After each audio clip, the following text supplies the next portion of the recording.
yang mana telah membawa kita untuk selalu menimba ilmu seperti pada sore hari ini. Dan perlu diketahui, acara pada sore hari ini merupakan acara yang diinisiasi oleh Orbit Digilib yang berkolaborasi dengan JSIT. Tujuan utamanya adalah untuk membantu sekolah di jejaring JSIT untuk meningkatkan akreditasi dan literasi di sekolah masing-masing. Pada sore hari ini, tema yang akan diangkat adalah strategi meningkatkan akreditasi sekolah Islam melalui literasi dan digitalisasi. Bersama Bapak Agus Sukoco selaku Ketua Umum Asosiasi Pengawas Sekolah Indonesia. Tapi sebelum berbincang lebih jauh terkait tema tersebut, ada sambutan terlebih dahulu dari Bapak Fahmi Zulkarnain selaku Ketua JSIT. Bapak Fahmi, apa sudah tergabung dengan kami, Pak?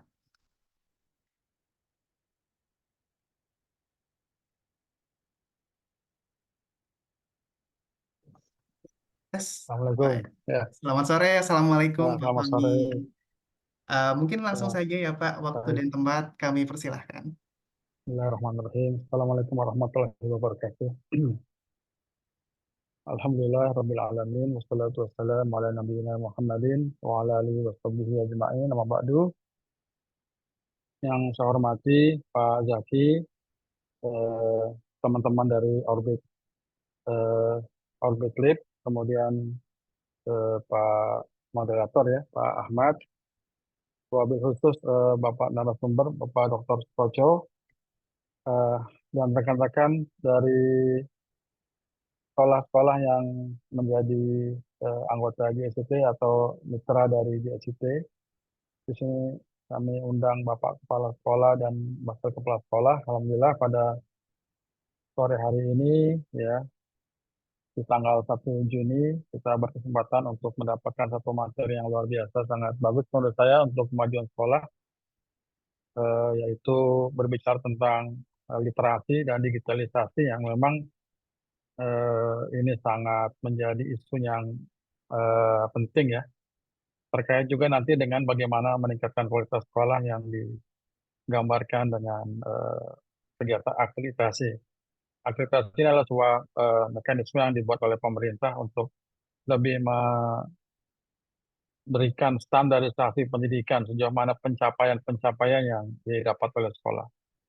Dalam konteks literasi dan digitalisasi, saya melihat memang di sini menjadi hal yang harus dikelola oleh sekolah dengan sebaik-baiknya, karena bagaimanapun eh, kemampuan terkait dengan literasi terutama ini menjadi hal yang sangat penting. Terlebih lagi tingkat literasi kita ya yang diukur dengan survei PISA yang setiap 3 tahun dirilis itu memang, atau 2 tahun itu dirilis memang sangat memprihatinkan kondisi sekolah-sekolah dan siswa di Indonesia.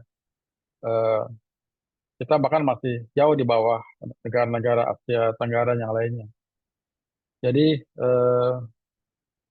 dalam konteks ini, literasi dan digitalisasi ini, apalagi sekarang setelah melalui sebuah proses panjang ya ketika COVID, kita mulai terbiasa dengan aspek-aspek yang berbentuk digital, ya, dengan berbagai infrastruktur dan platform yang ada. Eh, sekolah mungkin mau tidak mau, tidak ada pilihan lain sekarang bagaimana kita bisa eh, memanfaatkan situasi yang ada, ya, karena ke depan itu digitalisasi tidak lagi merupakan pilihan, itu satu keharusan. Kita tidak mungkin bisa meningkatkan kualitas sekolah tanpa memperhatikan aspek digitalisasi ini. Apalagi sekarang ya baru-baru ini sudah diluncurkan apa yaitu, koneksi internet ya yang langsung diakses melalui satelit ya, ada Starlink. Tentunya ini penetrasi internet di daerah-daerah di seluruh Indonesia ini tidak lagi menjadi satu isu yang eh, sulit untuk dikelola ya. Bahkan di daerah terpencil sekalipun, di daerah-daerah yang selama ini akses internet kabelnya masih belum bisa dilakukan, nah sekarang sudah bisa menjadi kenyataan. Jadi digitalisasi, literasi ini satu perkembangan yang tidak mungkin kita hindarkan. Wabil khusus sekolah-sekolah di lingkungan GSIT ya, teman-teman di GSIT dan juga teman-teman di sekolah-sekolah Islam lainnya, tentunya ini harus menjadi perhatian kita bersama. Kami berharap kepala sekolah dan para wakil kepala sekolah bisa memanfaatkan webinar sore hari ini dengan narasumber yang luar biasa, Bapak Sukoco, tentunya bisa dimanfaatkan sehingga eh, tidak lagi masalah-masalah yang tadi kita sebutkan itu eh, muncul di sekolah kita. Kita berharap dengan sekolah yang bagus ya di tangan kepala sekolah dan wakil kepala sekolah yang memiliki literasi ya yang tercerahkan, yang literate ya, kita akan bisa mencapai eh, kualitas sumber daya manusia Indonesia yang eh, lebih baik lagi ke depan. Tahun 2030 sebentar lagi demografi kita akan dapatkan mulai 2030 yang sampai mayoritas bangsa ini, mayoritas murid-murid kita itu tidak memiliki literasi yang memadai. Kami terima kasih pada eh, Yayasan Orbit ya, yang memang merupakan sebuah lembaga yang didirikan oleh dulu ya, seingat saya ya, mungkin kalau saya salah mohon diluruskan, Ibu Ainun Habibie ya. Ya, bagaimana bisa meningkatkan kualitas pendidikan di Indonesia ini dengan beasiswa Orbit ya, yang dari dulu diberikan kepada para siswa ya, mungkin juga para guru ya, mudah-mudahan ke depan tentunya ini akan menjadi bagian penting dari upaya kita gitu. Kami berharap kolaborasi sore hari ini bisa diteruskan Pak Zaki ya, mudah-mudahan Pak Zaki bisa mendengarkan usulan dari kami, bisa ditingkatkan menjadi kerjasama yang lebih permanen ya. Karena memang isu yang kita hadapi ini bukan isu yang ringan ya, ini sangat besar, sangat strategis. Kalau tidak ada kolaborasi antar elemen, antar pihak-pihak yang concern dengan pendidikan, tidak mungkin kita akan bisa lalui dengan baik. Dan sekali lagi selamat menikmati webinar sore hari ini. Saya selaku Ketua Umum YSIT berharap apa yang akan diberikan oleh para narasumber sore hari ini bisa menjadi catatan kita dan bisa kita implementasi di sekolah. Itu yang bisa saya sampaikan. Mudah-mudahan semua segala sesuatu bisa berjalan lancar sore hari ini. Wabillahi taufiq wal hidayah. Assalamualaikum warahmatullahi wabarakatuh. Waalaikumsalam warahmatullahi wabarakatuh. Terima kasih banyak Pak Fahmi atas sambutannya. Sangat insightful sekali ya. Betul sekali bahwa bahwa hasil riset PISA di tahun 2022, Indonesia menjadi 10 negara terendah tingkat literasinya dari 81 negara yang diriset. Sebagai garda terdepan ya, sebagai garda terdepan, ibu bapak maupun sekolah-sekolah ibu bapak tentu punya tanggung jawab yang tinggi untuk meningkatkan literasi khususnya untuk bangsa-bangsa yang akan meneruskan perjuangan bapak ibu semua gitu. Nah, itu juga yang akan dibahas oleh Bapak Dr. Agus Sukoco pada sore ini. Bapak, apakah sudah tergabung dengan kami, Bapak? Assalamualaikum. Waalaikumsalam warahmatullahi wabarakatuh. Waalaikumsalam warahmatullahi Baik, mungkin langsung saja ya Bapak, kita mulai sesi hari ini. Waktu dan tempat kami persilahkan Bapak Agus. Baik, terima kasih Mas Ahmad. Suara saya gimana Mas? Sudah, sudah terdengar jelas Ya, Bapak. ya, baik. Alhamdulillah. Bismillahirrahmanirrahim. Assalamualaikum warahmatullahi wabarakatuh. Alhamdulillah wa syukurillah. La haula wa la quwata illa billah. Yang saya hormati Pak Fahmi dan juga Pak Jaki, Mas Ahmad dan juga Bapak Ibu Kepala Sekolah, Wakil Kurikulum, seluruh jaringan Orbit ya dan JSIT. Terima kasih ini kami Senang sekali ikut bangga dan tentunya ini menjadi langkah awal ya kita untuk bersilaturahmi dengan teman-teman dari Orbit dan JSIT. Nah, izinkan saya untuk berbagi di kesempatan sore ini yang temanya cukup menarik dan sangat menantang ini ya. Mohon izin saya mau share screen.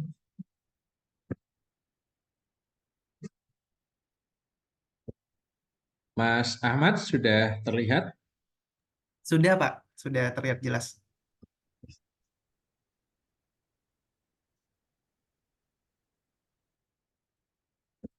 Baik.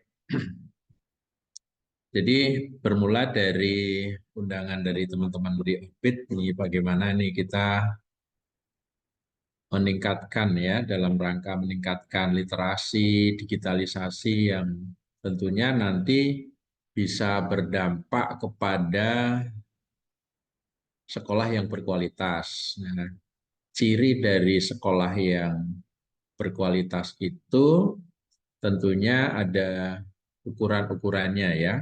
Tapi yang jelas ukuran yang paling penting yaitu dampak. Betul tadi disebutkan bahwa kita ini menghadapi tantangan besar kalau kita melihat kualitas pembelajaran di kelas-kelas kita ya, dan juga capaian-capaian di rapot pendidikan ya. Kalau di akreditasi memang relatif tantangannya tidak banyak ya, tapi justru sekarang ini tantangannya di internal, di rapot pendidikan kita. Dan tentunya ini ketika kita mulai membangun sebuah ekosistem, nah jadi ini konteksnya adalah ekosistem, maka ini kita punya tantangan yang luar biasa ya, karena betul datanya bahwa di capaian literasi kita, ya, jadi kalau kita ketemu dua anak itu, satu itu memang capaian literasinya itu masih di bawah minimum. Jadi satu dari dua anak kita. Demikian juga numerasinya. Dua dari tiga anak kita itu numerasinya juga masih belum mencapai kompetensi minimum. Nah, ini menjadi tantangan kita semuanya, baik itu kami di asosiasi pengawas dan juga Bapak Ibu Kepala Sekolah, Bapak Ibu Guru ya. Nah, hanya ketika kita bicara tantangan digital, nah saat ini kita justru mulai meninggalkan kaitan dengan sosial. Jadi ketika kita ngomong digital, nah bagaimana dengan sosialnya? Nah, nanti kita akan bahas lebih detail ya. Bagaimana dengan literasinya gitu ya. Nah, saya ada beberapa ilustrasi tantangan dari digital ya.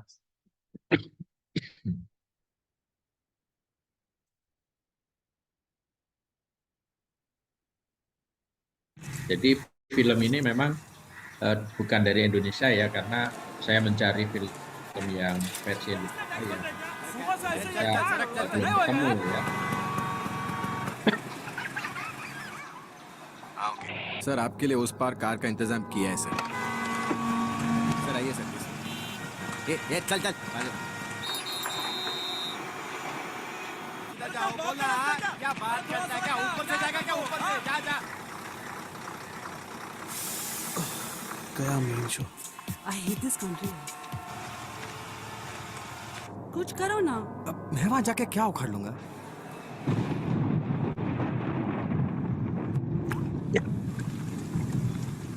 कैसी जाने बूंदे आई जाने कैसा दर्द लाई सामने क्या है ये तेरे क्यों रुका है तू बता रे हो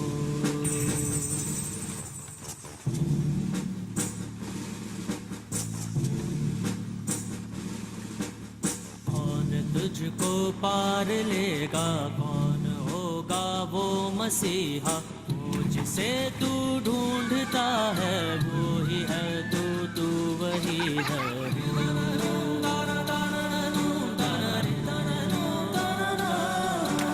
तुझ में तेरा रास्ता है, तुझ में तेरा है सहारा, तू ही तुझको पार लेगा, तू ही है तेरा किनारा।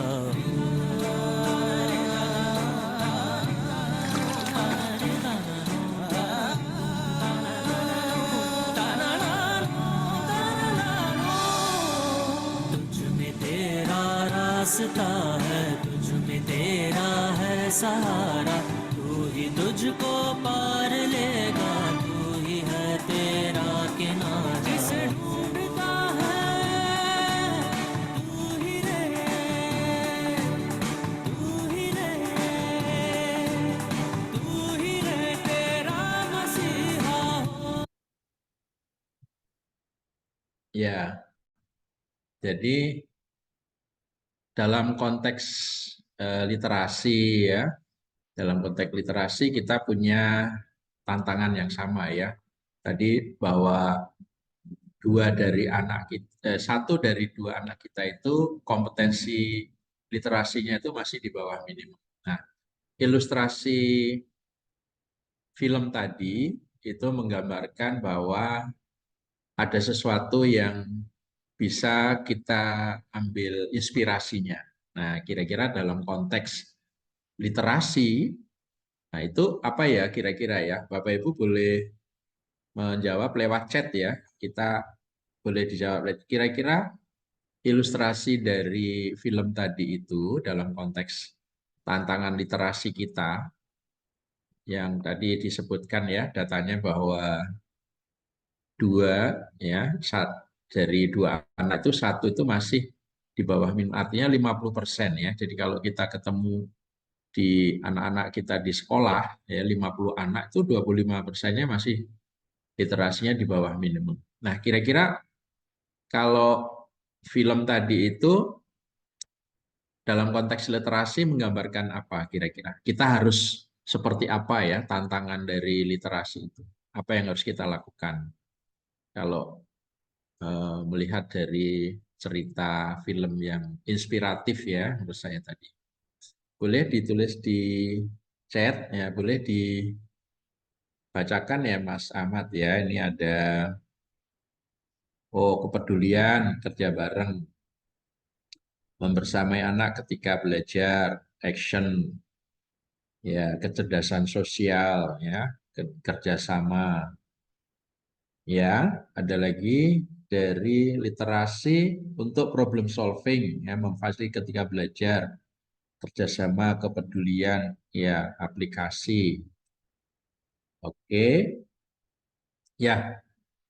Sudah tepat ya. Pada intinya kalau kita ingin meningkatkan literasi di sekolah kita, ya mari kita berkolaborasi. Jadi tidak mungkin kita ingin meningkatkan literasi anak-anak kita itu hanya diserahkan kepada satu institusi sekolah. Ya, tentunya harus semuanya berkolaborasi, semuanya bergotong royong, gitu ya. Baik itu di orang tua gitu ya, di sekolah, masyarakat itu semuanya harus terlibat, ya harus hadir di sana.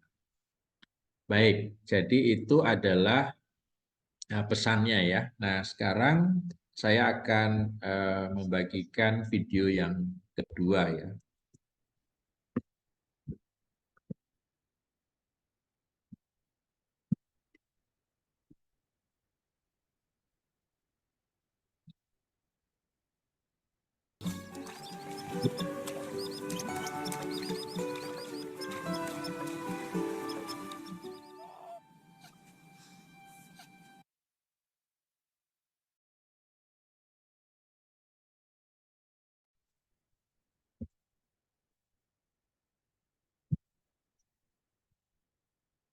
Ya, itu ilustrasi film yang kedua. Nah, yang menjadi diskusi kita ya, yang berkaitan dengan peran. Ya, sekarang kalau dari ilustrasi film tadi itu ada peran sebagai mentor gitu ya, ada peran sebagai pendamping atau coach, ada juga peran sebagai fasilitator. Nah, dalam konteks tadi ya, literasi kita ini masih menghadapi tantangan yang besar.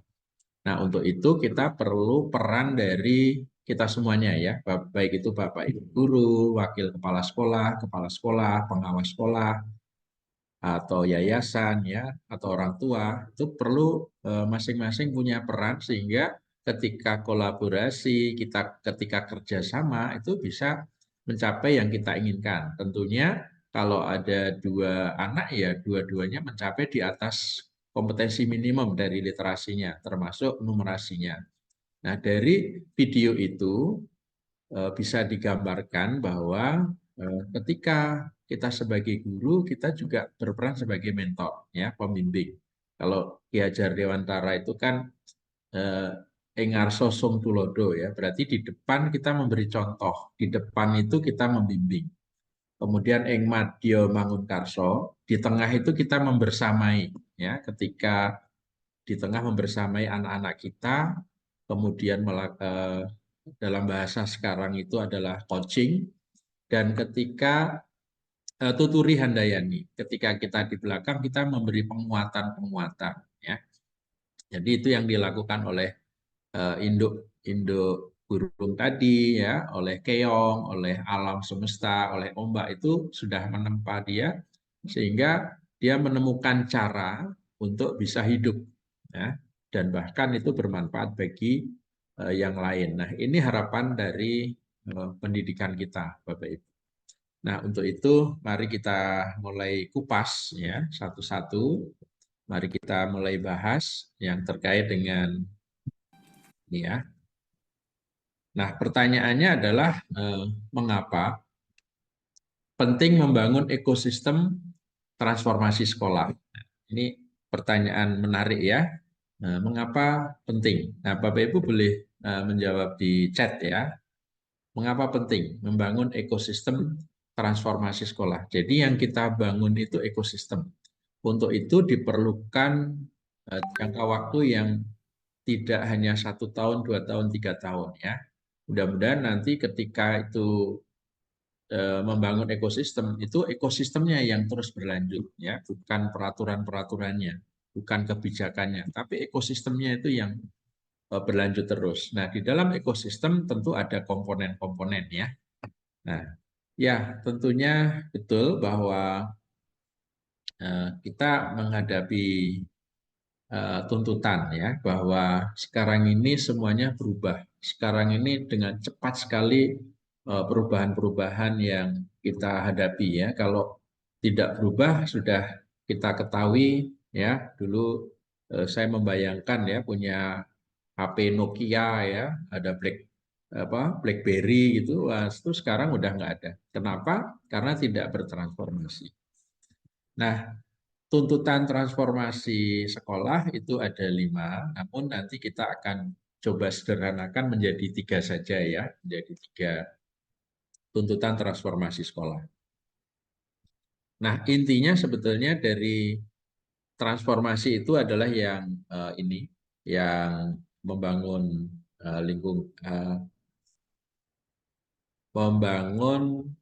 lingkungan belajar, ya, menciptakan lingkungan belajar yang aman, menyenangkan, inklusif, nyaman. Itu yang pertama. Itu komponen dalam membangun ekosistem ketika sekolah kita terus-menerus melakukan transformasi. Transformasi selalu harus dimulai dari atas, ya. Tidak mungkin transformasi dari bawah. Transformasi itu dari atas, maka dibangun sistemnya. Kemudian yang kedua adalah pengelolaan sekolah yang efektif, itu pasti dia berbasis data, ya. Dan yang ketiga adalah pembelajaran berkualitas, itu sebetulnya cirinya adalah bahwa pembelajaran itu menguatkan dari faktor literasi, numerasi, dan karakter. Nah, kalau mengutip dari akreditasi, ya, bahwa sekolah yang berkualitas itu adalah yang berdampak bagi anak-anak kita. Nah, sebetulnya prinsipnya sama ya, Bapak Ibu, prinsipnya itu sama. Ini adalah transformasi juga. Sebetulnya kita bisa kelompokkan menjadi 3 juga, yaitu iklim sekolah ya, iklim sekolah atau lingkungan budaya belajar yang aman, menyenangkan, inklusif, nyaman. Karena kalau lingkungan belajarnya itu aman, itu berarti lingkungan-lingkungan yang memantik ya tumbuh kembangnya potensi-potensi anak-anak kita. Kemudian yang kedua adalah pengelolaan sekolah efektif. Nah, di sini kan ada kepemimpinan ya, kepemimpinan dari kepala sekolah. Kepala sekolah adalah sebagai manajer, sebagai leader. Jadi dia bisa punya visi, tapi dia juga harus bisa membumi. Nah, yang ketiga adalah pembelajaran berkualitas. Nah, ini adalah pembelajaran yang berpusat pada murid dan tentunya semuanya dilandasi dengan Bapak Ibu guru yang terus-menerus ingin belajar. Jadi prinsipnya itu sama ya, ada 3 komponennya, yaitu ekosistem tadi, yaitu adalah lingkungan budaya belajar yang aman, menyenangkan, inklusif, nyaman. Kemudian pengelolaan sekolahnya efektif, itu ditandai dengan kepemimpinan sekolahnya yang memang visioner. Nah, yang ketiga adalah pembelajaran yang berkualitas, yang menitik beratkan kepada literasi, numerasi, dan karakter. Nah, ketika bicara tentang ekosistem, sebetulnya bisa kita sederhanakan bahwa yang kita bangun di sekolah itu adalah yang berkaitan dengan perubahan-perubahan itu tetapi dikelola. Nah, tadi kita sudah berbicara tentang komponen, ada 3 ya, komponen dalam ekosistem transformasi sekolah tadi ada 3. Yang biru ini adalah lingkungan budaya belajar, kemudian yang pengelolaan sekolah ya atau satuan pendidikan yang efektif, yang hijau ini adalah pembelajaran berkualitas. Nah, untuk itu kita baik itu kepala sekolah, ya, yayasan, pengawas sekolah, itu harus punya visi. Ya, visinya harus clear, harus jelas. Ya, kalau di dalam kurikulum Merdeka kan kita beriman, ya, bertakwa, berakhlak mulia, gotong royong, mandiri, berkebinekaan global, ya, kreatif, bernalar kritis. Itu adalah profil pelajar Pancasila itu clear ya, Bapak Ibu. Namun untuk bisa mencapai di sana perlu adaptasi perubahan yang tuntutan ini memang terus-menerus ada. Dan untuk itu harus selalu menyesuaikan dengan perubahan-perubahan. Nah, di dalam mencapai visi tentu kita harus punya passion, ya, punya satu gairah atau punya satu keinginan yang sama, ya. Dan itu dilaksanakan secara disiplin. Nah, untuk itu kita perlu kolaborasi dan menggunakan cara-cara yang inovasi. Ini adalah ekosistemnya. Nah, bagaimana sekarang membangun lingkungan budaya belajar yang aman, menyenangkan, inklusif? Aman itu artinya di dalam lingkungan sekolah itu tidak ada perundungan, ya. Ya tentu tidak ada kekerasan seksual yang kita sebut 3 isu besar itu ya. Intoleransi, perundungan, kekerasan sosial, kekerasan seksual. Nah, yang menyenangkan itu adalah sekolah-sekolah yang mengembangkan, memantik kodrat penciptaan ya. Seperti kita ketahui bahwa anak-anak itu punya tujuan penciptaan ya. Seperti kita halnya Bapak Ibu guru ya, seperti saya memang senang ketika berhadapan di depan anak-anak ya, berhadapan di depan Bapak Ibu guru kepala sekolah itu senang. Nah, maka ini adalah panggilan tadi. Juga harus sesuai dengan perubahan alam ya, kodrat alam. Alam ini mengajarkan tentang keseimbangan dan juga kodrat zaman. Jadi zaman ini akan terus berubah karena kalau kita tidak mengikuti perubahan, maka kita akan punah. Inklusif itu berkaitan dengan diferensiasi ya, pembelajaran di kelas itu keberagaman dan juga memantik potensi-potensi yang berbeda-beda. Kemudian sekolahnya nyaman. Nyaman itu kita memantik ya atau mengembangkan anak-anak kita itu punya grow mindset. punya skill set, ya, keterampilan-keterampilan yang terus dilatih. Dan tentu kita fasilitasi dengan tool set. Itu adalah lingkungan budaya belajar.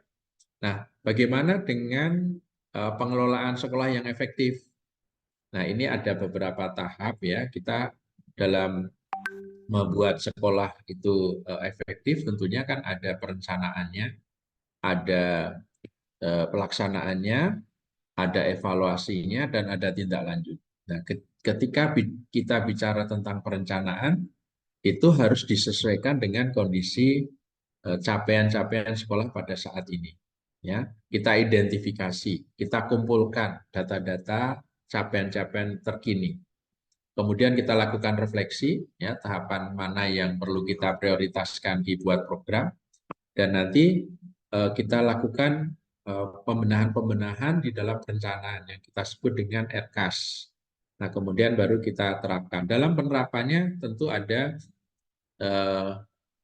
tindak lanjut, ya, ada umpan balik. Nah, inilah siklus ketika kita ingin mengelola sekolah yang efektif, ya. Semuanya berbasis data.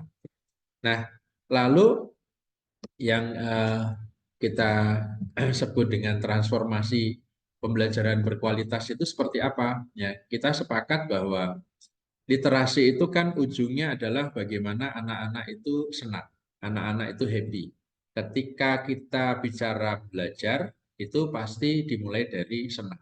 Ketika senang, itu mudah sekali belajar itu bisa terjadi, ya. Proses pembelajaran akan bisa dengan mudah, ya, menghadirkan pengalaman-pengalaman, menghadirkan diskusi-diskusi, ya. Itu karena ujung dari literasi itu sebenarnya bagaimana kita membuat anak-anak itu happy, ya, well-being.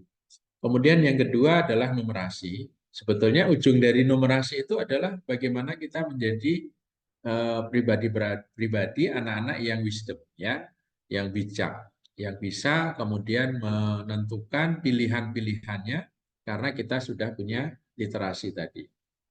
Nah, yang ketiga adalah dalam transformasi pembelajaran itu karakter, ya. Saya termasuk yang ingin menyederhanakan, ya. Karakter itu kan sebetulnya bagaimana kita punya kemampuan untuk memantaskan diri untuk meraih cintanya Allah Subhanahu wa Ta'ala. Amin. Ini adalah transformasi pembelajaran kualitas. Nah, mari kita lanjut. Nah, lalu ketika tadi sudah tahu tantangan literasi, ya, numerasi, karakter, nah bagaimana dengan teknologinya? Nah, yang sudah saya laksanakan, yang sudah saya lakukan, memang saat ini walaupun belum semua sekolah, saat ini karena saya sebagai pengawas sekolah itu sekolahnya juga banyak, ya, dan saya juga mendorong kepada teman-teman pengawas, ya. Kami di Jakarta Selatan itu ada komunitas belajar pengawas sekolah, ya. Nah, kemarin hari Jumat kemarin kita mulai melaksanakan kegiatan itu. Jadi setiap hari Jumat kami kumpul di tempat, di kantor untuk belajar bersama. Nah, saya mempraktekkan yang sudah saya lakukan. Jadi saya punya beberapa sekolah yang sudah dipasang CCTV, baik itu di kelasnya maupun di lingkungan sekolah. Sehingga ini sangat memudahkan ketika saya melakukan pendampingan, ya. Ketika saya harus ke kepala sekolah itu berdiskusi, ya. Semuanya berbasis data tentunya, ya. Nah, itu menggunakan CCTV. Jadi teknologi dalam konteks ini saat ini yang saya sudah lakukan adalah menggunakan CCTV dan juga menggunakan web personal. Jadi saya punya web itu yang isinya semua sekolah yang menjadi dampingan saya. Nah, sekolah-sekolah itu ketika mengirimkan data, mengirimkan kinerjanya, video-video itu bisa langsung dikirimkan lewat web personal. Sehingga nanti saya bisa melihat kegiatan-kegiatan selain memang saya sudah bisa melakukan pengamatan secara langsung, ya. Tapi saya juga bisa menganalisis data-data yang dikirim oleh kepala sekolah. Nah, ini adalah tantangan digital di sekolah penggerak ya. Targetnya memang 20% dari seluruh guru itu sudah menggunakan platform digital. Yang kita tahu memang karena kebutuhan belajar dari guru, kepala sekolah, dan pengawas ini berbeda-beda, dan dari guru juga itu berbeda-beda, maka kehadiran platform Merdeka Mengajar itu sebetulnya menjadi sebuah solusi, ya, yang kita sebut dengan one stop learning platform, ya, karena kebutuhan belajar dari setiap guru itu berbeda, kepala sekolah berbeda, pengawas berbeda, maka ketika ada sebuah platform yang itu bisa menjadi ajang diskusi, ajang berbagi, ya, dan inspirasi di sana, belajar bareng, diskusi bareng di platform itu sesuai dengan kebutuhan masing-masing, ini akan bagus sekali, ya.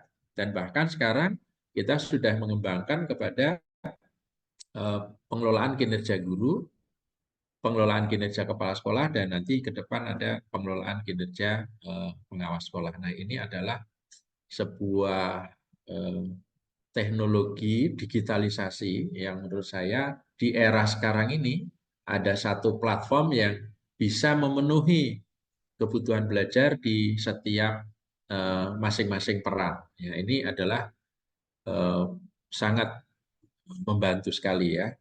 Baik, kita lanjut. Jadi mari kita lanjut digitalisasi ya. Jadi bagaimana membangun budaya digital di sekolah ya. Sekolah yang tentu kita harapkan ya, kita cita-citakan.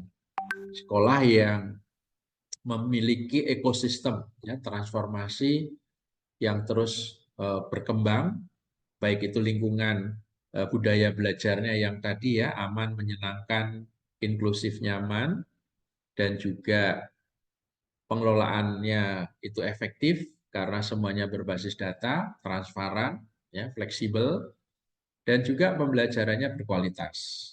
Nah, tentu semuanya dimulai dari mindset, ya, dimulai dari pola pikir bahwa ini adalah menjadi lebih sederhana pekerjaannya, menjadi lebih mudah, menjadi lebih berdampak bagi anak-anak. Nah, tentu nanti harus melalui proses digital dan menjadi budaya digital. Nah, budaya digital ya, saya mencoba membuat ini supaya mudah gitu. Jadi budaya digital itu artinya harus kita mulai, kita ajarkan ya, diajarkan dan dikenalkan teknologi digital. Jadi misalnya yang terkait dengan pembelajaran, ketika kita ingin melaksanakan refleksi, ya, refleksi bersama dengan Bapak Ibu guru dan kepala sekolah, ya mari kita lihat menggunakan CCTV-nya, ya, kita kenalkan pelan-pelan. Kenapa harus menggunakan CCTV, Pak? Ya, karena ketika kita melakukan pengamatan langsung di kelas kepada Bapak Ibu guru, itu suasananya sudah tidak otentik lagi. Suasananya sudah kaku ya, anak-anak juga nggak nyaman. Bapak Ibu guru juga mungkin tidak lepas begitu ya. Sehingga kita perlu teknologi ya, kita kenalkan teknologi digital ini. Dan setelah kita kenalkan, ayo intensif dipraktekkan secara konsisten ya. Ketika kita sudah punya alatnya, kita sudah tahu manfaatnya, ayo kita terus gunakan ya. Dan ini menjadi sebuah gerakan ya, gerakan praktek digital. Sehingga ketika mulai dari yang kecil ya, dari CCTV, mulai dari mungkin menggunakan web personal tadi ya, itu kemudian gerakan itu akan seperti tadi halnya anak kecil ya, anak SD, bagaimana dia bisa menyingkirkan pohon yang tumbang di jalan, harus mulai dari gerakan kecil, harus ada yang memulai ya, dan gerakan itu akan mendorong gerakan-gerakan yang lain ya, dan dilakukan dengan senang. Ayo lakukan inovasi secara bertahap ya, perbaharui ya, lakukan perubahan-perubahan yang memang sesuai dengan tuntutan perubahan.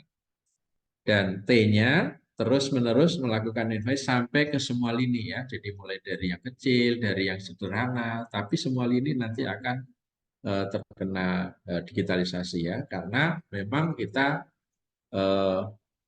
mudah ya ketika semuanya ini sesuai dengan tuntutan ya. Seperti halnya kemarin saya menjadi petugas ya di PPDB begitu. Di sana ada ibu-ibu yang mau info tentang PPDB, tapi semuanya sudah punya HP dan ketika ingin mendaftar atau itu menggunakan barcode ya. Nah, itu berarti semuanya sudah mulai.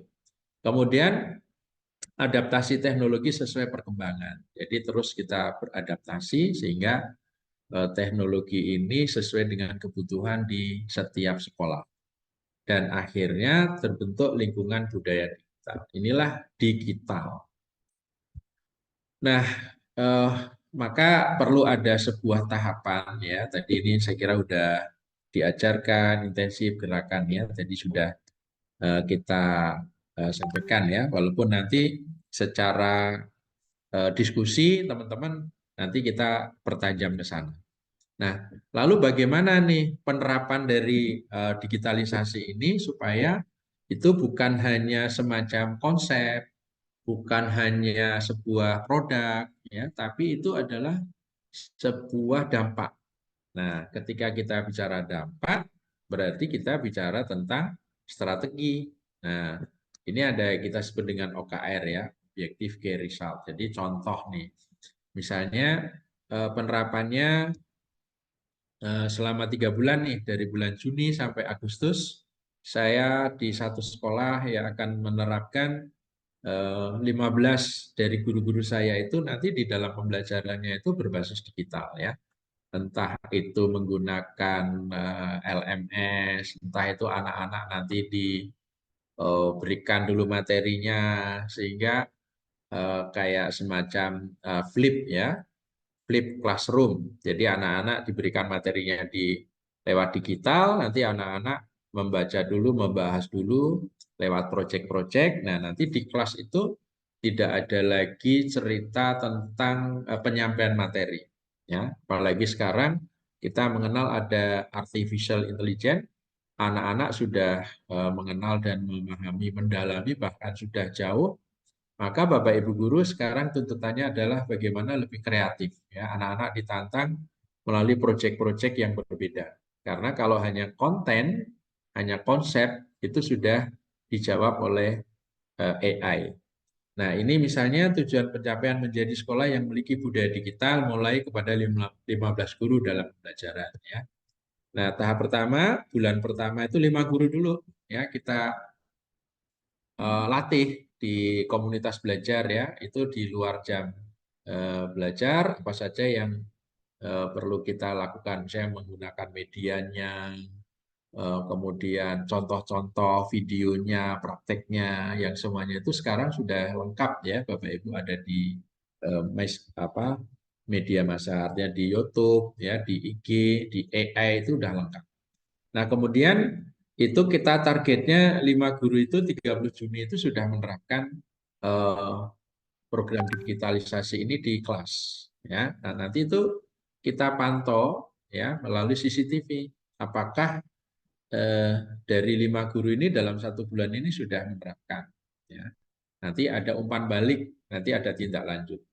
Nah bulan kedua targetnya ada 10 guru. Ya ini kita bicara kuantitas, tapi juga kualitas. Nah indikator kualitasnya itu nanti silahkan setiap sekolah itu membuat parameter ya, atau ukuran-ukuran yang tentunya sesuai dengan kondisinya.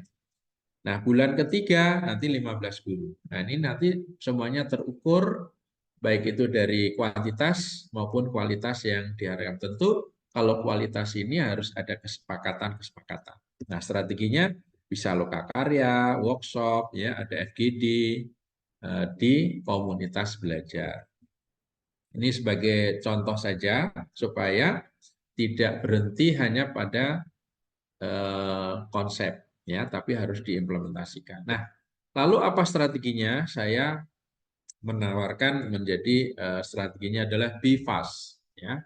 Believe, jadi kita harus punya mindset dulu ya, kita harus punya keyakinan bahwa ketika kita memulai bergerak meningkatkan literasi anak-anak kita yang dari capaian minimal di 50% tadi menjadi hanya katakan 10% gitu ya. Artinya tadinya masih 50 tinggal 10. Nah, itu nanti bisa juga dibuat target-target seperti tadi ya.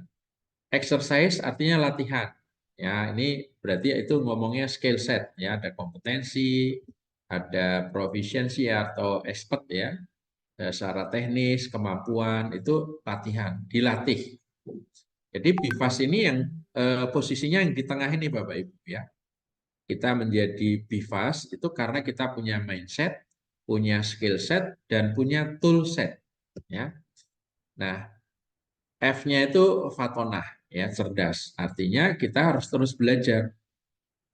Cerdas itu karena kita terus belajar, karena kita pingin taunya banyak, karena kita lapar ilmu, kita haus belajar. Itu adalah orang-orang yang cerdas. Amanah. Nah, ini berarti kaitan dengan mindset ya, bisa dipercaya. Kemudian sidik jujur, ini juga berkaitan dengan karakter ya, mindset.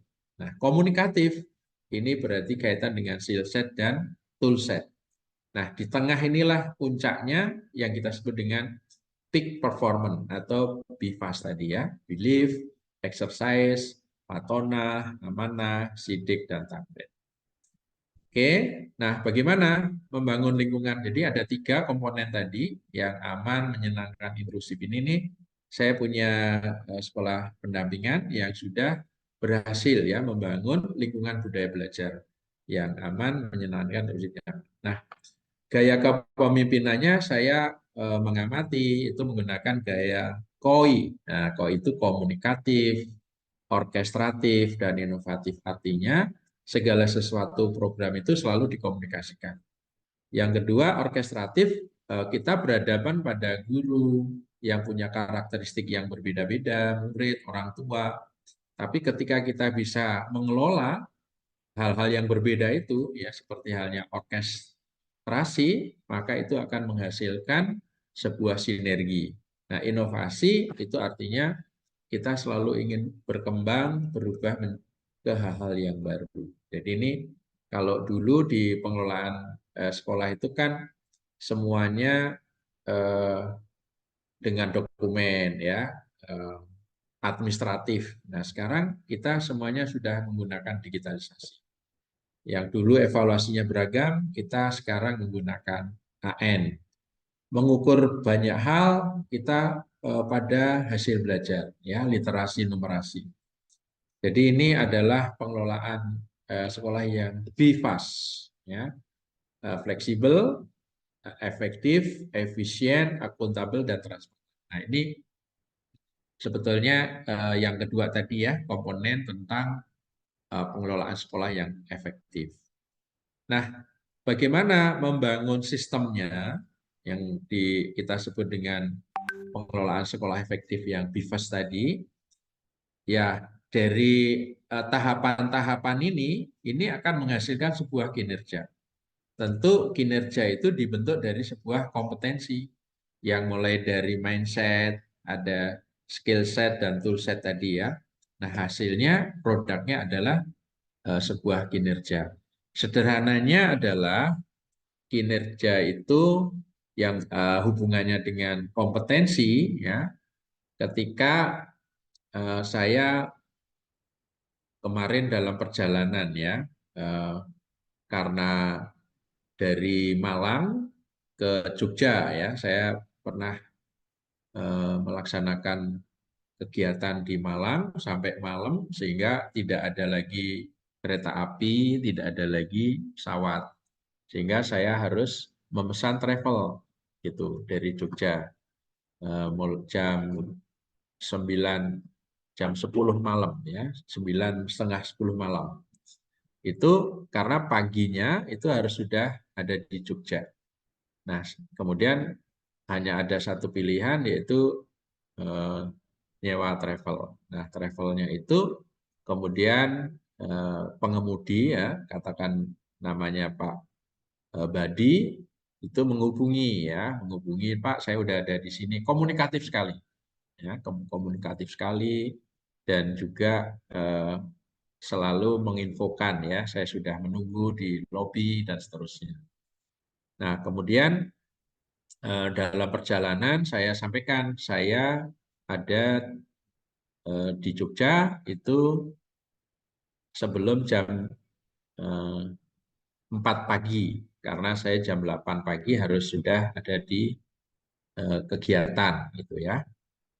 Nah, jadi sebelum jam 4 pagi saya harus sudah sampai di Jogja, ya, saya sampaikan. Terus, ya, sambil perjalanan dari Jogja ke Malang, ya, perjalanan malam.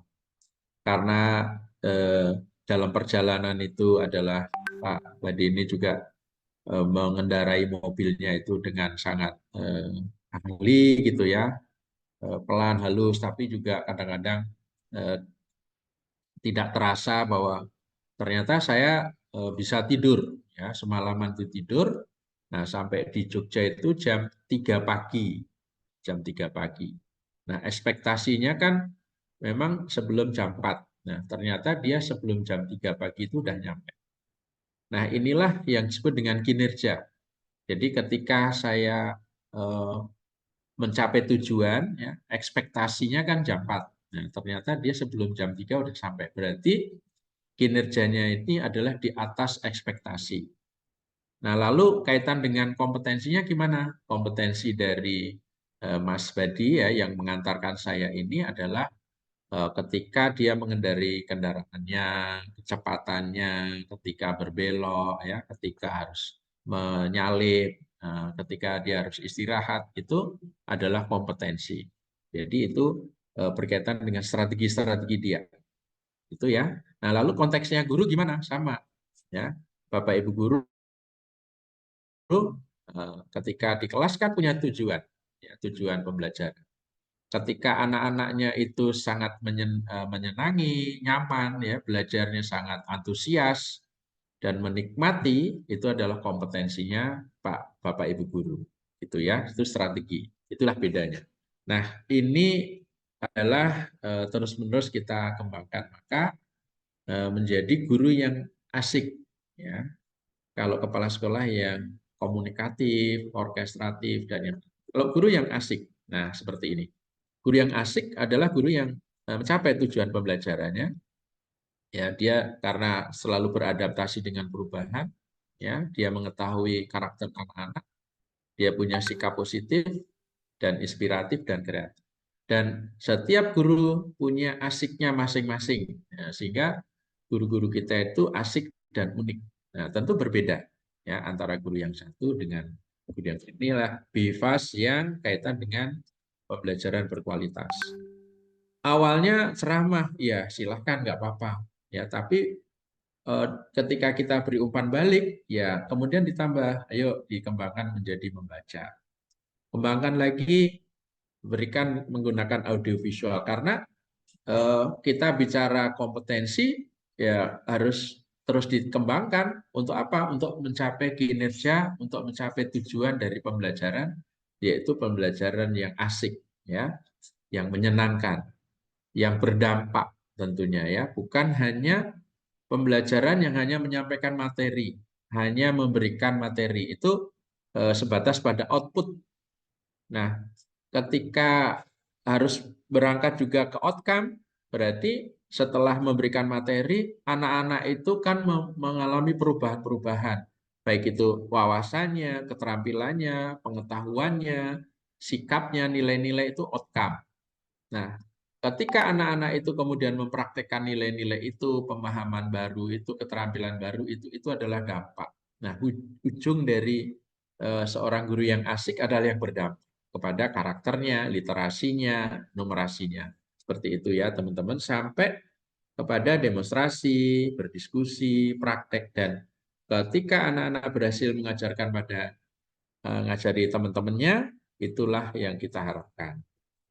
Nah, lalu bagaimana kaitan dengan tantangan akreditasi ya? Tadi literasi sudah, digitalisasi sudah. Nah, sekarang mari kita arahkan ke akreditasi ya. Seperti yang Bapak Ibu juga sudah ketahui ya, instrumen akreditasi disusun menggunakan ada 4 komponen. Ini sebetulnya sama ya, bisa dikelompokkan hanya 3 tadi ya. Lingkungan belajar ya. Tadi kita ngomong ekosistem itu ada 3 komponennya, lingkungan budaya belajar yang aman, menyenangkan, inklusif, nyaman ya. Yang pertama tadi ya komponen. Komponen kedua tadi adalah pengelolaan sekolah yang efektif itu karena kepemimpinan kepala sekolahnya itu adalah kepemimpinan yang KOI tadi ya, komunikatif, yang orkestratif, yang inovatif. Sehingga kepemimpinan sekolah dan kinerja pendidik ya, kita tadi punya komponen yang ketiga adalah pembelajaran berkualitas, itu sangat ditentukan oleh Bapak Ibu guru yang punya pembelajaran yang asik tadi. Sehingga ketika 3 komponen itu akan berdampak kepada hasil belajar. Nah, mari kita kupas satu-satu. Lingkungan belajar yang seperti apa ya? Tentunya ini nanti lingkungan yang kita bangun yang tadi ya aman supaya anak-anak tumbuh berkembang sesuai potensinya ya, menyenangkan karena ketika belajar itu adalah sebuah pengalaman maka itu adalah suasana ya, itu adalah emosional ya, itu adalah berkaitan dengan otak ya, cara kerja otak ya. Kalau gelombang otak itu masuk ke alfa ya, ke theta, itu adalah kondisi-kondisi yang sangat ideal untuk belajar ya. Tidak stres ya. Kalau stres kan itu gelombang gamma ya. Kalau konsentrasi itu gelombang beta. Nah, ini Bapak Ibu guru tahu kondisi-kondisi seperti ini ya. Ini lingkungan belajar ya. Ada iklim kebinekaan lingkungannya ya, beragam tadi ya. Kemudian inklusif ya. Ini sama, sebenarnya prinsipnya sama. Aman ya. Kemudian aman berarti ada keselamatan di sana dan sehat ya. Ini penting sekali. Jadi itu lingkungan belajar. Nah, yang kedua itu adalah kepemimpinan yang kita sebut jadi pengelolaan sekolahnya efektif karena memang kepemimpinannya itu berorientasi pada layanan. Jadi kepala sekolah memimpin layanan berkelanjutan karena bentuk dari BIFAS tadi ya. Nah, BIFAS tadi kan ada amanah ya. Ada amanah tanggung jawab ya. Jadi kembali lagi kepada strategi BIFAS tadi. Komponen yang kedua yang tadi kepemimpinan adalah kaitan dengan pengelolaan sekolah efektif yang berkaitan dengan kepemimpinan yang BIFAS. Kemudian itu dampaknya adalah kinerja ya. Tujuan akhirnya adalah kinerjanya itu di atas ekspektasi. Nah, yang ditanya di atas ekspektasi itu seperti apa? Yang tadi saya katakan, kalau Bapak Ibu guru datang di sekolah ya pukul 7 itu sesuai ekspektasi. Yang di atas ekspektasi ya 7 kurang 20 ya, 7 kurang 15 itu sudah sampai di sekolah itu di atas ekspektasi ya. Jadi ketika kita melaksanakan SOP ya, dan itu kita laksanakan dengan baik, itu baru sesuai ekspektasi. Ketika kita punya proaktif ya, ada inisiatif sehingga semuanya berdampak, itu di atas ekspektasi. Nah, komponen yang ketiga tadi adalah kinerja guru ya, kita sebut dengan kualitas pembelajaran. Nah, inilah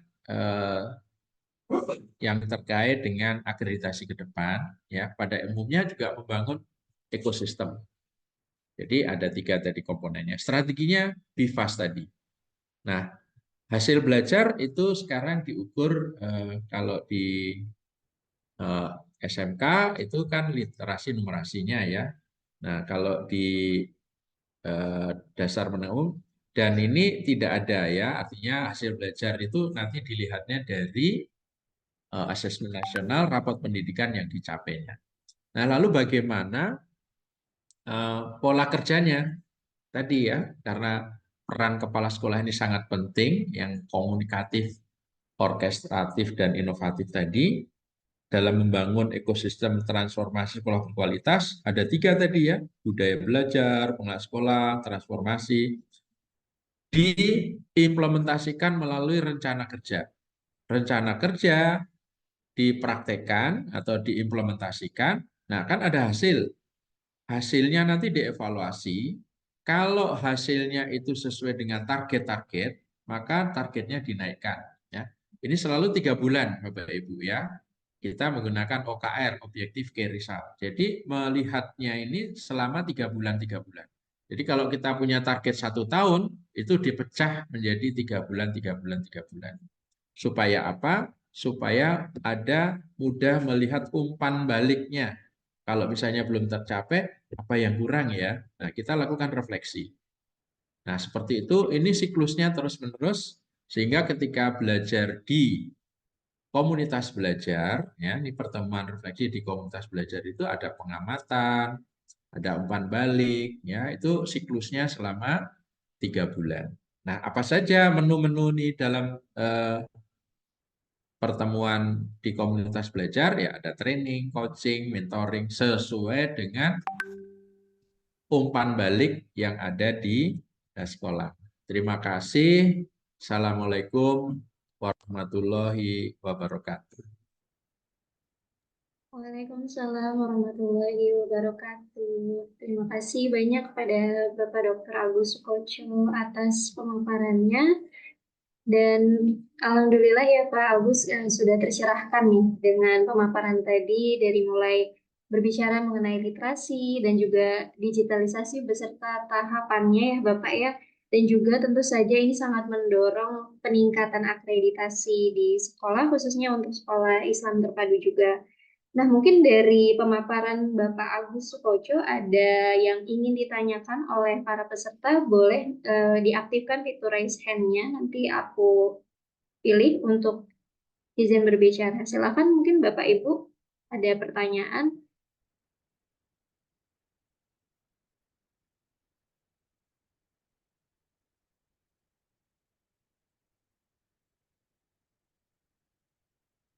Oke, kita belum melihat ada pertanyaan nih. Nampaknya juga sudah cukup jelas ya Pak Agus untuk pemaparannya.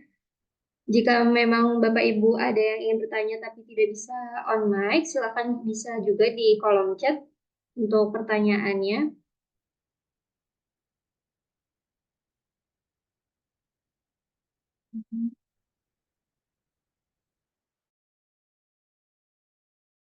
Oke, kita sudah ada penanya pertama dari Bapak Rojikin. Silakan Bapak Rojikin untuk bertanya. Baik, terima kasih yang kami hormati Pak Agus Koco. Assalamualaikum warahmatullahi wabarakatuh. Waalaikumsalam warahmatullahi wabarakatuh. Saya mungkin sharing aja nih Pak Ya, Agus, mohon maaf. monggo Pak, monggo Pak. Pak.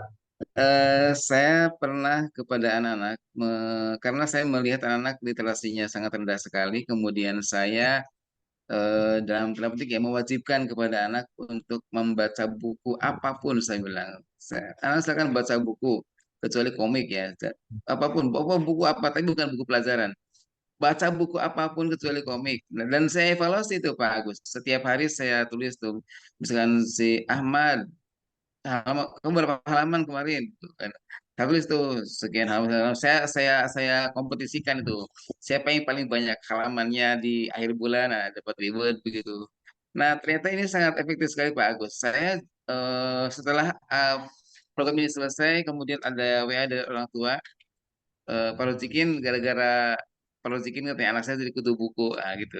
Jadi itu saya kira itu sesuatu yang saya walaupun mungkin hanya beberapa nggak semua ya, tapi saya merasa senang sekali karena ternyata apa yang kami lakukan itu berdampak positif kepada anak dalam meningkatkan literasinya begitu. Ini bermula dari mewajibkan saya kepada anak-anak untuk membaca buku minimal berapa halaman setiap hari gitu di rumah ya di rumah.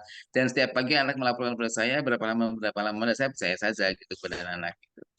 Itu mungkin Pak Agus. Terima kasih semuanya luar biasa hebat. Terima kasih. Wassalamualaikum warahmatullahi wabarakatuh. Waalaikumsalam warahmatullahi wabarakatuh. Terima kasih Pak Rojikin atas pertanyaannya. Silakan boleh langsung dijawab, Bapak. Ya, Pak Rozikin, terima kasih. Ini penguatan ya. Jadi menambah wawasan baru dan pengalaman yang ini penting sekali ya. Terima kasih Pak Rozikin. Ini menginspirasi juga ya. Jadi praktek, cerita praktek ya.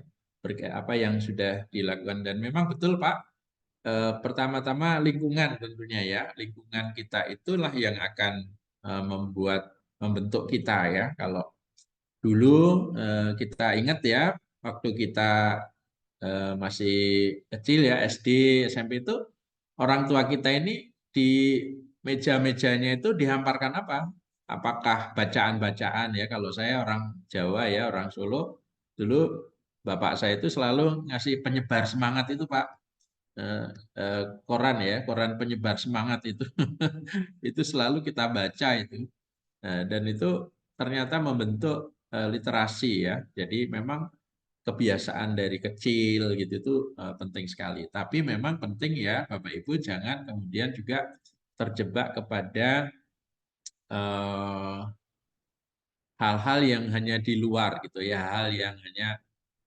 Tapi bagaimana menumbuhkan kesadaran ya bahwa membaca ini penting sekali. Nah ini apa nanti manfaatnya? Nah, itu mungkin perlu juga orang tua ya, karena banyak waktu kita kan di rumah ya, waktu anak-anak itu kan lebih banyak di rumah. Jadi penting sekali kita juga mengedukasi orang tua ya, selain anak-anak. Jadi bacaan-bacaan yang di rumah itu ternyata membentuk literasi kita ya. Walaupun literasi itu bukan hanya membaca ya. Kalau tadi definisi literasi itu kan bagaimana memaknai ya, apalagi di era sekarang ini orang itu bisa karena dibombardir oleh informasi-informasi yang terus-menerus, walaupun informasi itu tidak benar, tapi kalau itu diberikan terus-menerus itu menjadi kebenaran baru. Itu yang berbahaya. Itu yang harus kita tanamkan bahwa kita harus pandai memaknai informasi. Apalagi sekarang ada artificial intelligence ya, ada Gemini, ada Copilot, itu anak-anak diajari. Jadi kalau ada informasi apapun coba nanya ke berbagai sumber ya, ke Google, ke AI itu tentang kebenaran informasi itu. Maka memanai informasi, kemudian anak-anak itu bisa mengakses ilmu pengetahuan dan teknologi yang akhirnya dia bisa meningkatkan wawasannya, meningkatkan kualitas hidupnya. Jadi sebenarnya literasi itu erat kaitannya dengan kualitas hidup, erat kaitannya dengan happy tadi. Itu Pak, terima kasih Pak Rozikin, penguatan saja ya. Monggo Bu Yuli dilanjut. Oke, baik. Terima kasih Pak Agus atas jawabannya. Baik, Bapak Ibu, kita move dulu ya ke penanya di kolom chat. Dan aku informasikan juga karena hari semakin sore, jadi mungkin kita batasi dulu untuk 3 penanya pada kesempatan kali ini. Untuk pertanyaan dari Bapak Suhartono nih, Pak Eko, mohon maaf Pak Agus. Ya, Sangat silakan. terima kasih Pak Dokter, mau tanya konten akreditasi ini, apakah sudah mencerminkan kurikulum merdeka ya Pak? Atau apapun kurikulumnya, konten akreditasi akan sama? Mungkin boleh dijelaskan Pak Agus untuk pertanyaannya. Ya, baik. Terima kasih Pak Eko. Ini pertanyaannya menarik ya, dan ini memantik untuk diskusi lebih jauh ya. Nah, kalau konteksnya itu adalah membangun ekosistem ya, teman-teman ya. Jadi tadi konteksnya kan membangun ekosistem.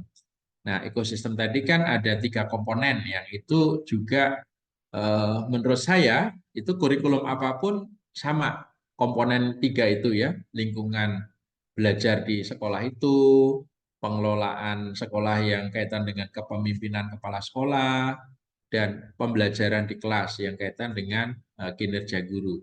Itu saya kira sampai kapanpun dari dulu tantangannya hanya 3 itu. Nah, tinggal sekarang ekosistem itu secara bertahap berkelanjutan kita bangun terus-menerus, yang walaupun nanti apapun kurikulumnya, tapi tetap 3 itu kan, tetap aja mau dibawa kemanapun, ya tetap aja lingkungan belajar yang kayak apa di sekolah itu yang akan dibangun. Pengelolaan sekolah yang seperti apa, pembelajaran di kelas yang seperti apa, itu akan relevan, ya selalu relevan. Karena walaupun digitalisasi ya, nanti misalnya ada info, wah ini artificial intelligence, nanti bisa menggeser guru-guru yang tidak kompeten, guru-guru yang ini. Karena sekarang juga kalau kemarin kita coba ya di APSI mencoba ChatGPT yang berbayar itu, ya itu sudah interaktif bahkan ya. Nah ini kan saya nanya apa dia langsung jawab apa, seperti halnya guru ya. Bahkan dia lebih komprehensif, ya lebih pintar infonya ya, data-datanya. Nah seperti itu teman-teman. Jadi kalau itu yang terjadi, ya tetap aja lingkungan budaya belajar di sekolah itu apakah terbangun dengan baik, ya pengelolaan sekolahnya juga sudah terbangun dengan baik. Apapun nanti kurikulumnya, itu 3 komponen itu ya. Kalau kita ngomong ekosistem kan jangka panjang, ya seperti sekarang lah kita merasakan bagaimana ekosistem transformasi kereta api. Nah itu kan yang dibangun ekosistemnya. Ya, yang dulu kita tahu seperti itu, sekarang seperti ini. Itu kan ekosistemnya yang dibangun. Ekosistem digitalisasi sekarang ya. Ada kalau kita belanja ya kemarin saya malam-malam pengen sekali buah ini, buah itu gitu ya. Ya udah, saya tinggal buka aplikasi, ternyata tidak lama dikirim gitu ya. Nah, seperti itu kan ekosistem ya, teman-teman. Yang dibangun adalah ekosistem. Jadi ada 3 tadi komponennya. Dan itu sama ya, baik itu tadi kan udah kita uraikan ya, ada 3 komponennya. Ya, walaupun dalam akreditasi itu kan ujungnya hasil belajar kan tidak dilihat kalau itu kan sudah sinergi ya, sudah sinkron harmoni dengan rapot pendidikan gitu, Bapak Ibu. Jadi ini bagus ya, sistemnya jadi satu. Seperti itu Pak Eko ya. Jadi kita melihatnya hal-hal yang esensial ya, bahwa literasi, numerasi, karakter itu itulah yang dibutuhkan karena dengan munculnya artificial intelligence kita tidak hanya konten ya, tapi bagaimana kreativitas, bagaimana karakter, bagaimana inovasi itu kita kembangkan. Itu Pak Eko. Baik, terima kasih Pak Agus atas jawabannya. Mungkin kita move ke penanya berikutnya untuk Pak Asrori. Silakan Pak Asrori. Terima kasih Ibu. Makasih penjelasannya Pak Agus Sukoco. Suara saya dengar jelas ya Ibu, karena di daerah saya hujan ini. Iya, jelas Pak. Dari mana Pak? Jelas. Dari Kota Tual, Maluku Pak. Oh, Maluku. Saya kepala sekolah SMA Muhammad Tual Pak, Oh di iya. Provinsi Maluku. Iya, sekolah digital kita sudah canangkan sudah hampir 2 tahun yang lalu Pak. Di kita berbagai platform sudah kita pernah terapkan. Memang kesulitan kita itu untuk membangun ekosistem digitalnya ini yang agak berat, Pak. Terus terang aja, masih ada pro kontra itu berkaitan dengan pelarangan HP ini. Jadi pemakaian handphone di siswa ketika proses pembelajaran, ada guru yang pro, ada yang setuju, ada yang tidak, dan sebagainya. Memang agak sedikit berat, walaupun berbagai platform sudah kita pernah coba ajarkan, ya. Mulai dari pakai Edmodo dulu itu sampai yang paling mudah Classroom, terakhir pakai Moodle itu yang memang sudah tinggal kita kustomisasi aja lah sesuai dengan kebutuhan. Guru-guru sudah kita latih, kita ajarkan, tapi kebanyakan untuk follow up-nya di pembelajaran di kelas itu yang agak berat. Padahal kita sudah fasilitasi dengan jaringan wifi-nya, internet di sekolah. Ya sekali lagi itu keterbatasan, ya mungkin apakah memang gurunya ini yang apa ya, terutama terus terang aja Pak, guru-guru yang usia di atas 45 ke atas ya, dalam arti memang agak sedikit yang kerepotan untuk mengikuti kalau kita mau membangun budaya digital ini. Itu yang pertama. Eh, Benar sekali pengalaman itu ya. Kalau guru-guru yang muda yang memang usia 30 ke bawah ini, ya 40 ke bawah, taruhlah gitu, rata-rata agak bisa dipraktekkan. Terakhir sampai kemarin saya ajarin yang 1 tahun yang lalu, yang COVID itu, marahan COVID pakai quizzes itu, mulai sampai sekarang yang quizzes terbaru yang ini, paling hanya 1-2 guru aja Pak. Selesai dilatih, selesai di ini, paling hanya yang muda-muda, presentasinya taruhlah 20% lah, tidak sampai 50%, sehingga kadang saya sering mengingatkan, padahal sebenarnya menarik, siswa juga senang, tapi kalau dalam satu tim ini, komunitas kita ya di sekolah itu tidak bersatu padu, memang agak berat untuk membangun ekosistem itu. Itu yang pertama. Terus yang memang agak parah untuk setahun ini itu, yang terutama kelas 10 itu, mungkin karena pengaruh learning loss-nya itu ya, bahwa memang apa ya, kemampuan literasi anak-anak ini memang terus terang betul saya, bahkan ada yang sampai SMA kelas 10 ini membacanya aja, mohon maaf, mungkin masih mengeja, masih apa ya. Kita sudah coba usahakan sampai berbagai metode supaya uh, bagaimana mereka membuat resume, kemudian menulis sendiri. Kadang suruh baca tulisannya sendiri, kadang mereka masih ada yang bingung, Pak. Itu. Padahal dia sendiri yang nulis. Silakan cari situ, menarik resume 1 halaman saja, nanti terus baca kebiasaan ini. Itu aja kita kadang beberapa siswa itu masih kesulitan. Padahal tulisannya sendiri, suruh baca sendiri, menentukan tema apa inti atau poin-poin lah, apa gitu. Cari poin-poin dari sekian sampai sekian. Kayak tadi siapa tadi? Pak Rozikin ya, itu tadi model gitu. Memang terus terang aja tantangannya semakin berat. Dan ciri-ciri generasi strawberry itu memang mereka terus terang aja memang betul-betul tidak tahan banting, tidak ulet, maunya instan. Padahal kan sebenarnya untuk artificial intelligence sekarang perkembangannya pesat sekali ya. Pak, model berbagai AI-nya kan sudah bagus. Dari yang gratisan sampai premium itu bagus untuk pembelajaran. Cuman satu yang perlu diingat, memang anak-anak sekarang kayaknya adab atau akhlaknya memang kayaknya sudah agak beda dengan saya dulu mungkin Pak. Agak sedikit apa ya, bahasanya kadang WA ke kita itu dianggap kayak teman aja. Di grup WA kita sebagai guru atau kepala sekolah dianggap kayak teman biasa. Kadang saya juga udah Baik, bagaimana tata bahasa yang baik. Oke, mungkin itu saja Pak, sekedar pengalaman sharing. Makasih Pak Agus Koco. baik. Terima kasih Pak Asrori atas pertanyaannya. Monggo bisa langsung dijawab Pak Agus tadi terkait SDM ya Pak ya, dan juga literasi dari siswa sendiri kendalanya. Ya, jadi memang ini tantangan kita ya. Jadi betul bahwa memang 1 dari 2 anak kita itu memang literasinya masih di bawah minimum ya. Tadi udah datanya makin diperkuat lagi.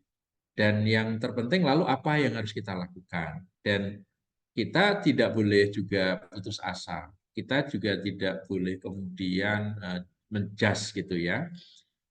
Tetap harus menggunakan berbagai upaya. Itulah esensi dari belajar gitu ya. Kalau eh, kalau menurut saya tidak harus usia ya. Nah, kalau di sini mungkin saya usia paling tua ya, tapi saya punya semangat belajarnya tinggi. Jadi memang kembali kepada pribadi ya. Jadi lingkungan belajar itu penting. Nah, Pak Asrori itu bisa dicoba karena selama ini kan kita ini hanya terjebak pada output ya. Tadi saya sampaikan ya. Kan kita ada 3 ya. Ada output, ada outcome, ada impact. Nah, yang sering dilakukan di sekolah ya, pengamatan saya sebagai pengawas itu berhenti pada output. Udah kita latih Pak, kita udah bersamai, udah ini, ya, itu baru output. Tapi bagaimana kemudian itu membuat wawasan baru dan dia punya benefit ya. Oh iya ya ternyata bermanfaat ya ini. Nah, ketika dia ngomong, oh ternyata bermanfaat ya, ternyata bisa ya, ternyata mudah ya, itu outcome. Nah, ketika yang dia bilang, oh bisa mudah, ini kayaknya menarik nih, eh, hal baru ini. Nah, ketika dia terapkan di kelas, itu namanya impact. Nah, kita bisa memonitor, memantau itu menggunakan tadi OKR tadi. Nah, apakah selama ini kita sudah amati ketercapaiannya? Ya, kita punya target nggak nih? Tadi yang saya katakan tuh, dalam 3 bulan itu 15 guru nih. Udahlah kuantitas dulu. Kualitas sambil jalan, nggak apa-apa. Targetnya apa? Oh, guru yang penting eh, sekarang kalau di kelas, kelasnya ini Pak Asrori ada LCD-nya nggak setiap kelas? Nah, ketika itu dibiasakan dulu pakai laptop, pakai ini, terus kemudian eh, kita menggunakan media alat ini ya, misalnya menggunakan video-video inspirasi gitu ya. Terus anak-anak juga diminta membuat proyek-proyek, kemudian mempresentasikan. Nah, itu kan dilibatkan ya. Jadi perlibatan ini penting sekali karena kita tahu tantangannya adalah tadi hanya ceramah ya. Padahal kita tahu bahwa pembelajaran yang paling efektif ketika anak-anak itu mengajarkan pada teman-temannya. Nah, itu proyek berarti ya. Ada proyek-proyek yang itulah tantangannya dan kita terus ya tidak surut karena kalau bicara tentang proses ya seperti itu, tantangan sebagai guru ya seperti itu, tapi nggak penting ya, yang penting adalah kita ingin terus menggunakan cara-cara baru yang berbeda ya, karena ada pepatah kalau kita ingin hasil yang berbeda ya jangan gunakan cara yang sama, kita harus menggunakan cara-cara yang berbeda untuk hasil yang luar biasa gitu ya.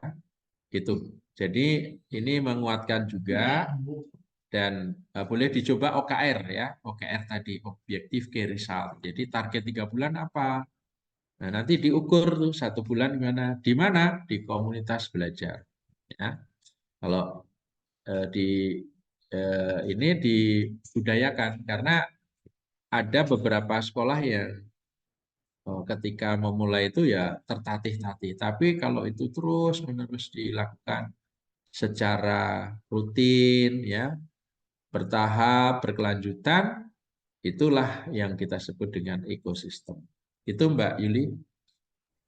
Baik, terima kasih banyak Bapak Agus untuk pemaparannya dan juga jawaban dari pertanyaan-pertanyaan rekan-rekan kepala sekolah dan guru di JSIT ya Bapak Ibu. Dan karena sudah semakin sore ya Bapak Ibu dan rekan-rekan kita juga sudah ada yang masuk waktu maghrib ya. Jadi kita cukupkan untuk sesi tanya jawab. Insya Allah nanti kita akan kolaborasi ada program-program berikutnya ya dengan JSIT, antara Orbit dan JSIT. Bapak Ibu masih bisa mengikuti kegiatan-kegiatannya dan nanti bisa diikuti juga untuk berbagai macam webinarnya.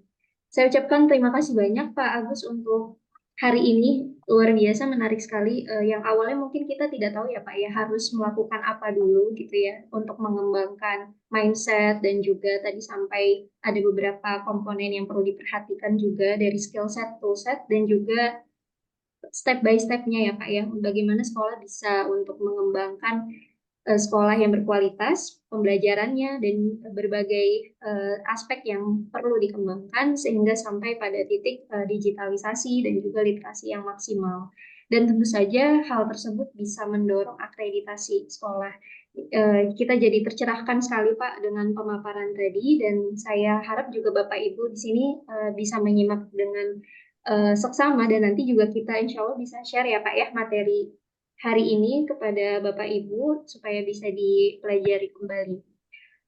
Kami dari Orbit EduTech dan juga JSIT Indonesia mengucapkan terima kasih banyak pada Bapak Agus Sukoco atas waktunya dan juga kesediaan Bapak serta ilmu yang sudah diberikan. Dan untuk sesi berikutnya nanti kita ada kegiatan lagi yang mungkin nanti bisa diikuti juga oleh teman-teman rekan-rekan, Bapak Ibu kepala sekolah dan Bapak Ibu guru. Terima kasih banyak Pak Agus. Selamat sore. Selamat sore, terima kasih. Saya mohon diri ya. Assalamualaikum warahmatullahi wabarakatuh. Waalaikumsalam warahmatullahi wabarakatuh. Baik Bapak Ibu, Alhamdulillah sesi webinar literasi kali ini kita sudah selenggarakan dan untuk daftar hadir nanti kita akan share di akhir acara.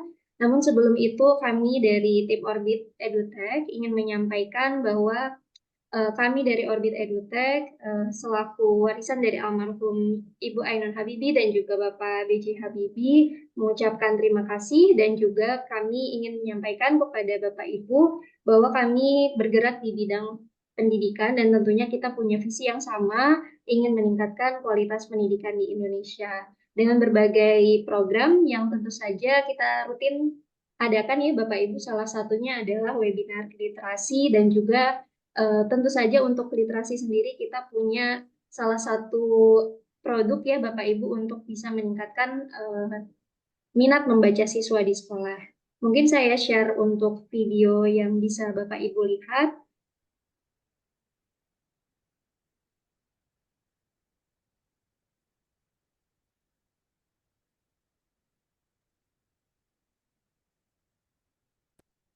Program literasi di sekolah Anda belum maksimal. Siswa masih malas membaca buku dan jarang ke perpustakaan. Orbit Digilib solusinya. Orbit Digilib adalah platform perpustakaan digital yang dapat digunakan sekolah-sekolah di Indonesia untuk menyediakan perpustakaan digital bagi siswa maupun guru.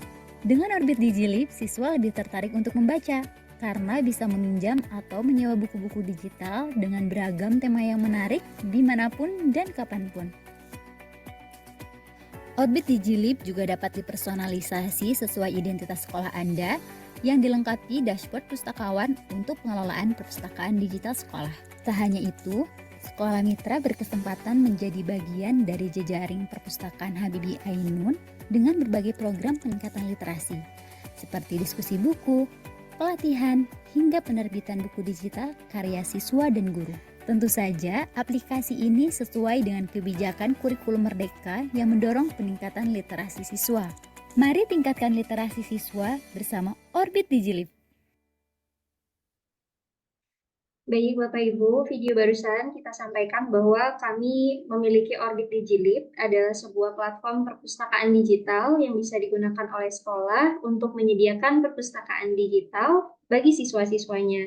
Nantinya siswa bisa membaca, meminjam buku, dan juga bisa untuk menyewa buku melalui aplikasi tersebut yang kami harapkan tentu saja karena sifatnya digital ya Bapak Ibu, anak-anak saat ini yang juga merupakan digital citizens, jadi sesuai dengan karakteristik mereka yang memang sangat suka sekali dengan digital, kami harapkan akhirnya mereka mau nih untuk membaca buku melalui aplikasi. Nah, tentu saja di setiap sekolah nantinya juga akan ada dashboard untuk pustakawan sekolah yang memudahkan tugas-tugas dari pustakawan sekolah seperti halnya terkait administrasi. Tentu saja semuanya sudah tersistem secara otomatis. Nah, bagi Bapak Ibu yang ingin memiliki perpustakaan digital tersebut bisa menghubungi tim Orbit EduTech dan juga kami informasikan bahwa tidak hanya pada platformnya saja Bapak Ibu juga nanti setiap sekolah mitra akan berkesempatan tergabung dalam jejaring perpustakaan Habibie Ainun yang mana nanti setiap sekolah akan mendapatkan program-program peningkatan literasi secara kontinu. Programnya apa aja? Nanti ada diskusi buku, kemudian pelatihan menulis untuk siswa, sampai juga pada penerbitan karya buku digital untuk siswa dan juga guru. Nah, luar biasa ya Bapak Ibu, kita tidak hanya untuk platformnya aja, tapi juga untuk program peningkatan literasinya. Bagi Bapak Ibu yang ingin nanti bisa langsung menghubungi tim Orbit EduTech. Baik Bapak Ibu, Alhamdulillah sudah kita selenggarakan webinar kali ini dan mudah-mudahan banyak sekali ilmu yang bisa diimplementasikan untuk sekolah Bapak Ibu. Kami harapkan nantinya setiap sekolah bisa dapat mengembangkan ekosistem digital dan juga meningkatkan literasi di sekolah dengan baik dan masih ada kegiatan-kegiatan yang nantinya bisa Bapak Ibu ikuti bersama dengan Orbit EduTech dan juga JSIT Indonesia. Kami ucapkan Terima kasih sekali lagi kepada Bapak Dr. Agus Sukoco MM selaku Ketua Umum APSI atas pemaparannya, dan juga kami ucapkan terima kasih secara khusus pada Bapak kami Zulkarnain selaku Ketua Umum JSIT Indonesia. Terima kasih banyak Bapak sudah berkenan hadir pada sore hari ini, dan terima kasih juga kepada seluruh peserta webinar yang telah mengikuti kegiatan webinar Literasi Orbit Digilib. Semoga kita bisa bertemu di kemudian hari. Dari kami, mohon maaf apabila ada kekurangan. Saya Yuli, selaku tim Orbit Digilib, mohon pamit undur diri. Terima kasih. Wassalamualaikum warahmatullahi wabarakatuh.